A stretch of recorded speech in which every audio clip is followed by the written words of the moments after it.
Pessoal, quando for fazer medicação intramuscular, que é no músculo, na carne do animal, vem aqui, ó, no membro posterior.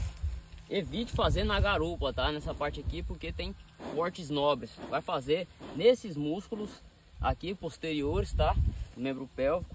Você vai fazer, nunca fazer nessa região do meio, que pode pegar o nervo esquiático, conhecido como ciático, tá? Não, ele pode pegar aqui os ramos que tem dele, fibular, tibial, e pode machucar, lesionar o animal. Então você nunca pega no meio, você tem que pegar ou mais lateral ou mais medial.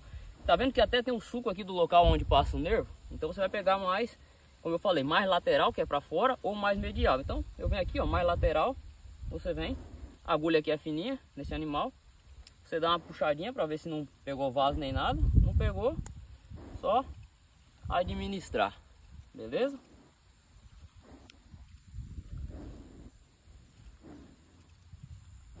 Show. O menino tá aí.